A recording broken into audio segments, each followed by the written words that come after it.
Oh, oh, oh, oh, oh, oh, oh. What's up, y'all? I'm back.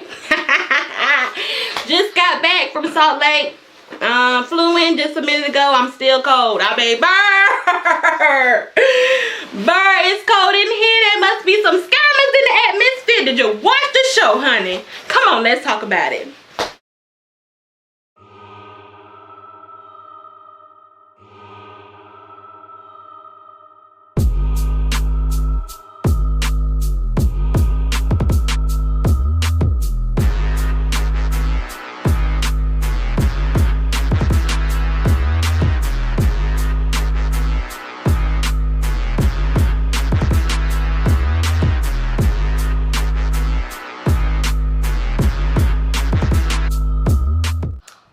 What's up, friends? We are talking about the episode tonight of Real Housewives of Salt Lake City. It was so good. It was so good. I think this is a start to a really good season. Come on, let's talk about it. Episode 1, this is what's the premiere. Season 2. I believe the name of this episode was called The Best of Frenemies. So we get started, and we are starting off with Jen. You know, Jen got all that stuff going on. So what they did was, of course, they had released the, sneak peek. So we saw all the drama, and I talked about it in, the clip that I posted over the weekend. They had already released the clip showing us where Jen, was together. They were together with the cast filming, and she up and leaves. Has to flee the scene, honey, because she gets a tip. I don't know who called her. Somebody calls, tips her off, let them know that the feds is watching and that they coming for you, honey. When I tell you, Miss Jen jumped into that van so quick to the truck and left, peeled out. Wheels was spinning. 12 minutes later on the screen. Helicopters in the air. They say they're looking for Jen Shah. And everybody is flabbergasted. Wides, jaws wide open, drop to the floor. What in the world? So they opened the episode right up with that clip and gave us just enough. I knew they were gonna do it. So they gave it to us, and then what they do, like they always do, because they're telling us a story. They go back and they say 2 months earlier. So 2 months earlier, we open up, we at Jen. Jen is in a new home. She always calls her house like the chalet. And it's always the chalet. Which I don't understand why you just wouldn't call it the chalet. But anyway, she has a chalet too. Because the other house that they were in, they were renting. But now they have bought a home. And so her good friend Lisa comes over, and she's showing Lisa around the new house. The home is beautiful.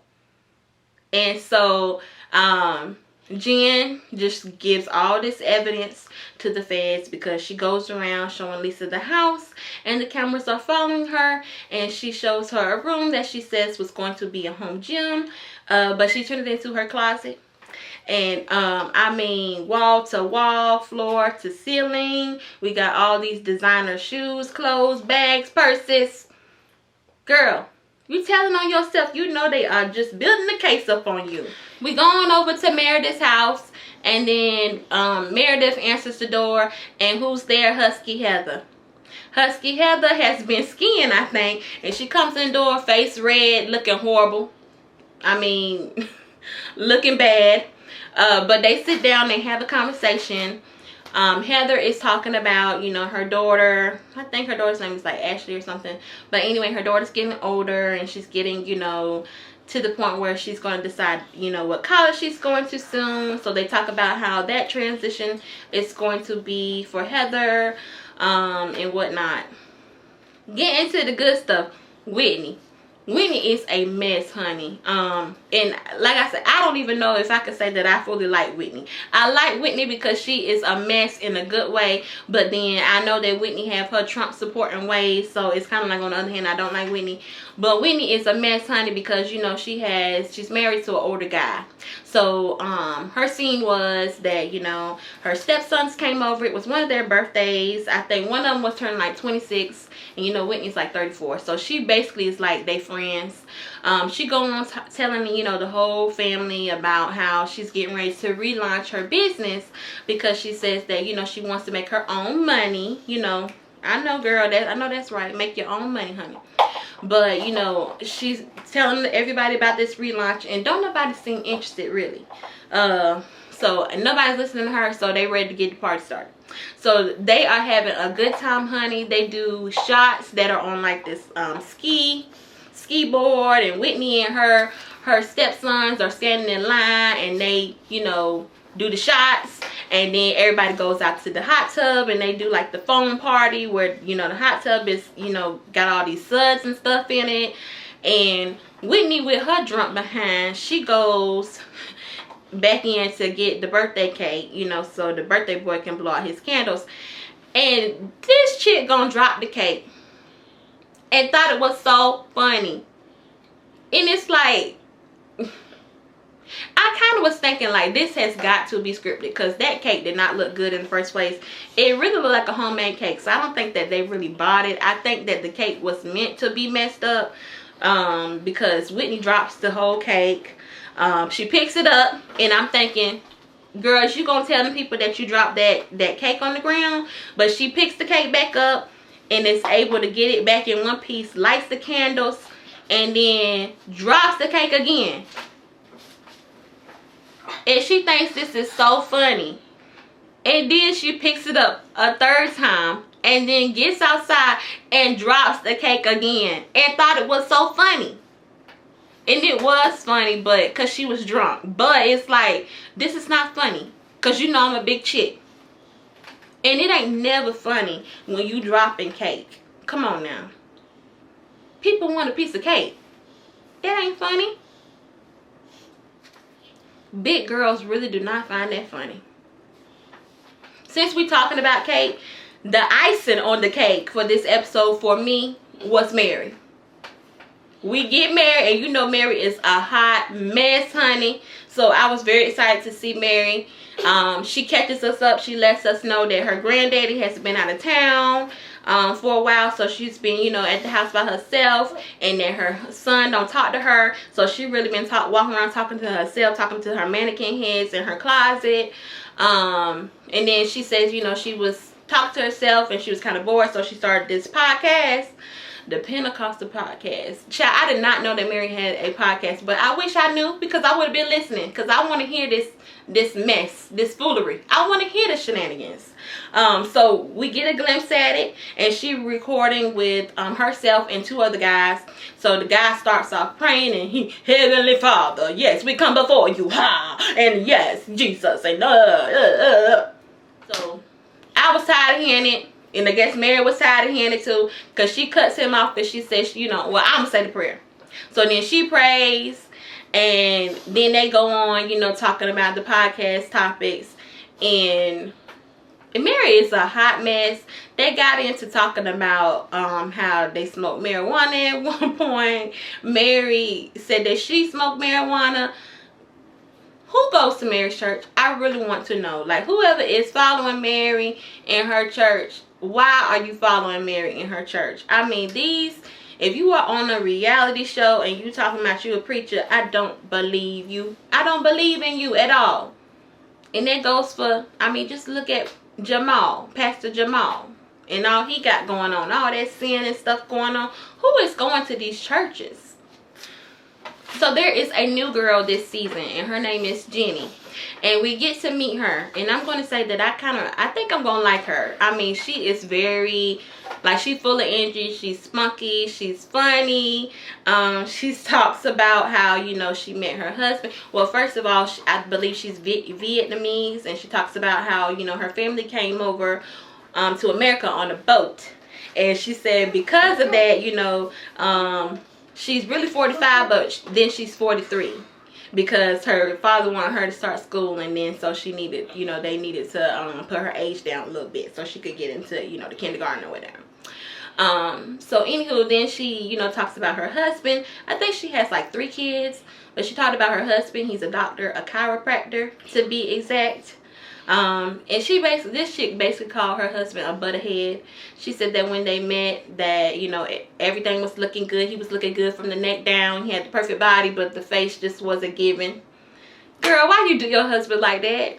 So, not to be funny, because this is not funny, but it is funny because, you know, last season it was this whole ordeal with Mary and Jen Shah about how Mary said that Jen was smelling like hospital, and that was because Jen had came from the hospital because her aunt had to have, you know, her legs, you know, amputated. So we see the aunt, you know, with her amputated legs. Moving right along, we move on to Mary, Meredith, Heather, and Whitney. They meet up all together and they talking in an igloo. It's like a restaurant, but it's an igloo. And Heather is ordering all this food, and girl, that would be me. It would really be me. I'm picking on Heather because, like I said, she a big girl. She's husky, a big old linebacker. But that would be me too, because I would be ordering, make sure I order food. And she said, you know, that them skinny chicks wasn't going to be eating, you know, and talking about they sharing the salad and stuff. So, you know, Heather orders the food, and then, you know, they all get to talking. Whitney immediately noticed that, you know, there's something, you know, wrong with Meredith a little bit, that she seemed a little off. And Meredith shares, you know, that her father had passed. So Mary prays, you know, says a prayer, prays for Meredith and, you know, everything. And that's like, girl, you better be careful who you let pray for real. But then they also go on talking about the issues with Jen. And they all seem to have, not all, but they kind of seem to have an issue with Jen. Meredith is upset with Jen, and Heather kind of says she's kind of upset with Jen, and she said something about some friendship juice, because Whitney was like, well, if somebody's talking about you all the time, because Jen has apparently talked about all these women who are sitting in this igloo, but Whitney's like, well, if somebody's talking about you all the time, why do you want to be friends with them? And Heather's just like, well, she just has that good juice. Girl, that ain't no juice I want. I do not want that juice. You can keep it. If you got to be around here talking about me, I don't want you to be my friend. But I guess that's why the episode was called Best of Frenemies. The end of the episode wraps up with Lisa and Meredith getting together.